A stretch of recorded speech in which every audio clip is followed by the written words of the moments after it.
Comilla city corporation 5 গুণ বড় হচ্ছে। নতুন দিগন্ত নাকি নতুন দুশ্চিন্তা? কুমিল্লা নগরীর ইতিহাসে বড় এক পরিবর্তনের দ্বারপ্রান্তে আমরা।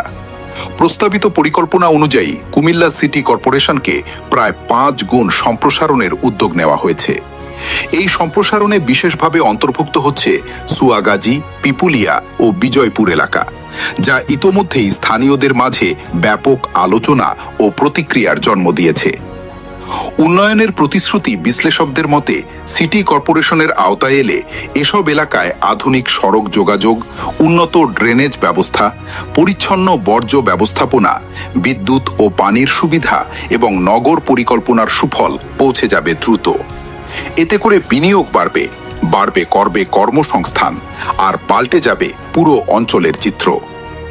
আশঙ্কা ও উদ্বেগ, তবে সবকিছু এত সহজ নয়। স্থানীয় অনেক বাসিন্দা ইতোমধ্যে উদ্বেগ প্রকাশ করেছেন বাড়তি হোল্ডিং ট্যাক্স, জমির মূল্য অস্বাভাবিক বৃদ্ধি, গ্রামীণ পরিবেশের বিলুপ্তি এবং প্রশাসনিক জটিলতা নিয়ে। অনেকে বলছেন উন্নয়ন চাই, তবে সেটা যেন আমাদের জন্য বোঝা না হয়ে দাঁড়ায়। সামনের পথ কোন দিকে? এই বৃহৎ সম্প্রসারণ কুমিল্লাকে আধুনিক, পরিকল্পিত ও অর্থনৈতিকভাবে শক্তিশালী নগরীতে রূপ দিতে পারে। আবার সঠিক পরিকল্পনা ও জনসম্পৃক্ততা না থাকলে তৈরি হতে পারে নতুন সংকটও।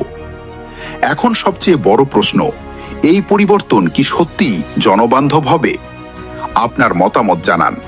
আপনি কি এই সম্প্রসারণকে স্বাগত জানাচ্ছেন, নাকি আপনারও রয়েছে কিছু শঙ্কা? সুয়াগাজী থেকে পিপুলিয়ার বিজয়পুরের মাঠ, নগরের ছোঁয়ায় খুলছে আজ নতুন উন্নয়নের হাট। 3 জনপদের মিতালিতে জাগছে নতুন আশা, বড় হবে এই কুমিল্লা আমাদের ভালোবাসা।